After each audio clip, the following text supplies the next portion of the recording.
everyday thing. It's an everyday thing. It's an everyday thing when you let your nuts hang. Is $6,000 a month for minimum wage to live something that you would consider to be an irresponsible amount of money? Let's talk about this. I was talking about this on my live.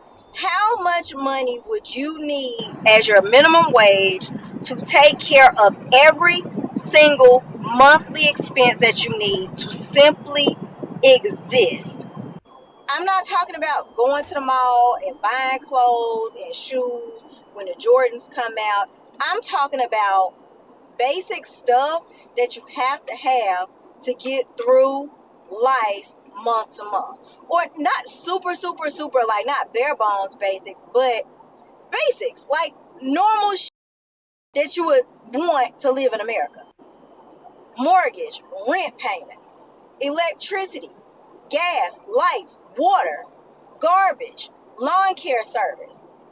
How much is your car payment? How much is your car insurance every single month? How much is your health care insurance every single month? What about food? Because you have to eat every single month. Oh, and them damn kids. How much are they lunches every single month that you have to pay to the school system? How much is it for little ancillary things like Netflix, Hulu, like that? Stuff that's not required, but is required. How much is your internet bill? How much is your life if you had to total it up? Oh, sorry, forgot. What about your credit card payments? The minimum credit card payments that you have to make every single month. What about your, oh Lord, child, don't get me started, your student loans payments that you have to make every single month. If you are so inclined, and I really mean this, because the scariest place on earth is your bank statement. I would love to know, how much money do you truly need just to break even on your bare expenses every single month? All right. Is $6,000 a month enough? That's only $720,000 a year. But when I say, I wonder if she's talking about like $6,000 gross income, or is that after before taxes? Because because if you getting taxes, you at like 3,000. 4,000. You maybe bring home $4,000 a month if you make 6,000. So technically, you only bringing home $48,000 a year. And that is livable. See, people. I was listening to a conversation of some guys talking about $80,000 is enough to live on, and then, but how is the median income in whatever area $44,000 a year? That means they're only bringing home $25,000 to $30,000 a year. When you got 80,000, you have more to live on. So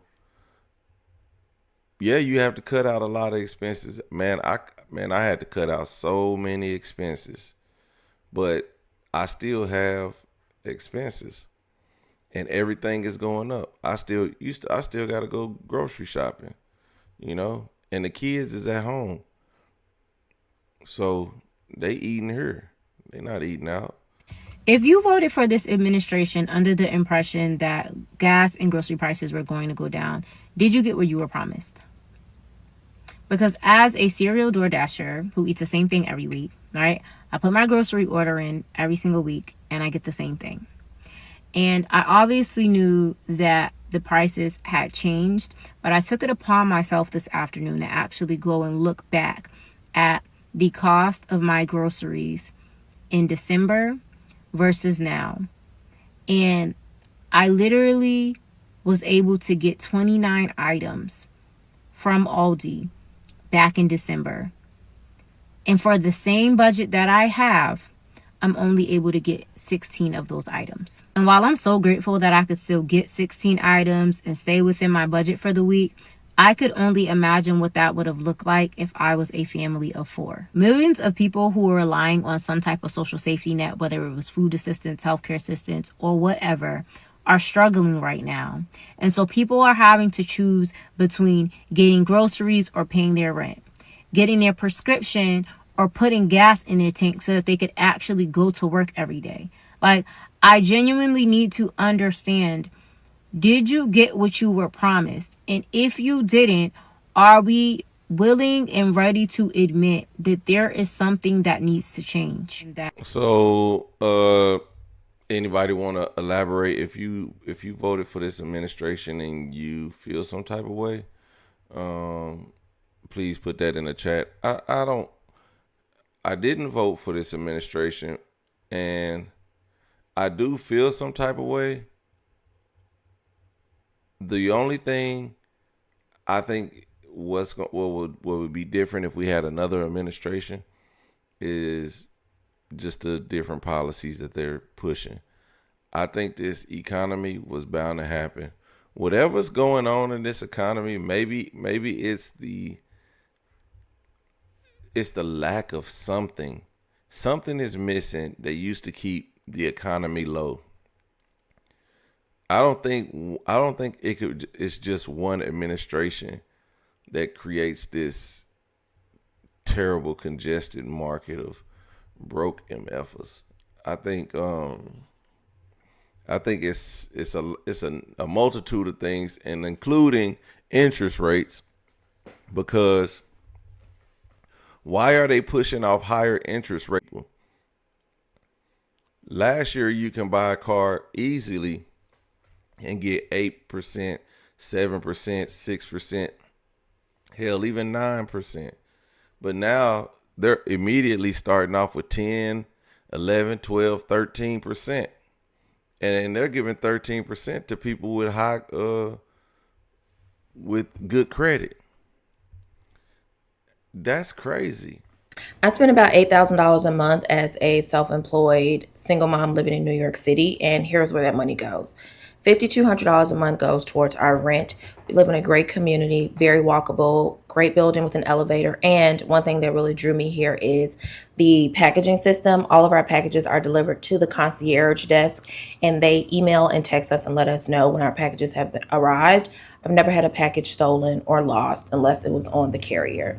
Also, the community that we live in is wonderful. We live between 5 major train lines.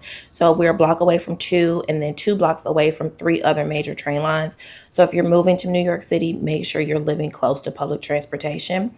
I also spend about $250 a month for utilities. That includes gas and electric. I spend $175 a month for my phone bill, which did increase a little because of the taxes when we moved here. I spend $70 a month on internet services. I spend $160 on laundry. I do have a laundry pickup service that comes every 2 weeks to get my son's clothes plus our sheets and towels. That's something I will always budget for. It's so convenient. So I only have to do my own laundry. The next thing I spend on is about $400 a month in extracurricular activities. We do have a gym in our building. It's very uninspiring, so I do pay for our outside gym. And then my son does boxing. That's about $175 a month. I spend about $600 a month or $150 a week on groceries. Grocery prices have increased since we moved here, so that's how much I budget for, is about $600 a month. The next thing I spend is about $40 a month on transportation. I sold my car before I moved here, so transportation is not a very high expense for me. It's just whatever. I think it's $3 per ride when we take the train, but for the most part, we walk everywhere that we need to go.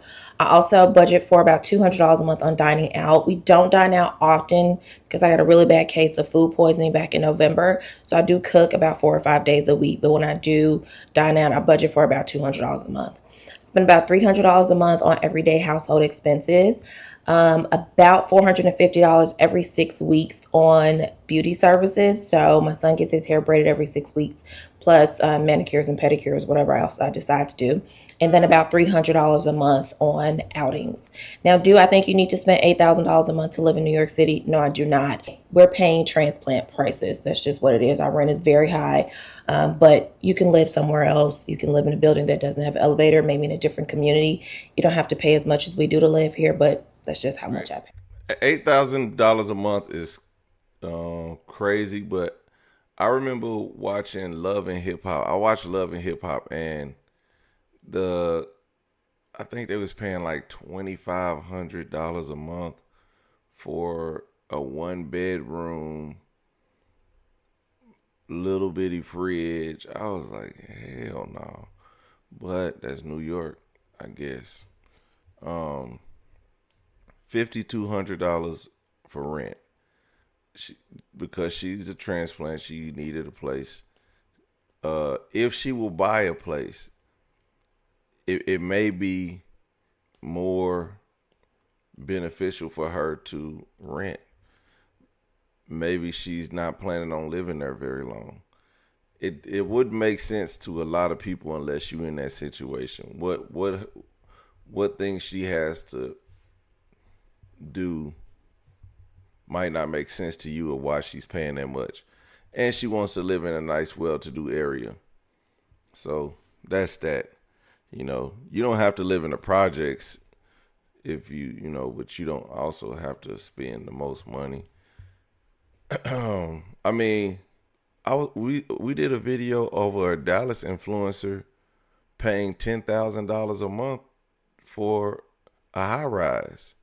And a lot of people was like, girl, you know what kind of house you can get in Dallas, Texas for $10,000 a month? She'd rather pay that to live in a high rise. And supposedly that high rise was raggedy. So it is what it is. I think a lot of this stuff just comes with their life choices and their desire to be convenienced more than inconvenienced. The transportation is $40. It's not a requirement that she has a Jaguar parked outside paying extreme amounts of money for parking every month. Versus the AT&T, not high, but her cell phone bill is $175 unless she pays for multiple cell phones. I think that's kind of ridiculous unless she pays for multiple cell phones. Utilities didn't seem that bad. The laundry service, if you complained about money, that you could have cut that out. But she's not complaining about money. She'll pay the amenities. But what we're here for is to see why, inflation is high.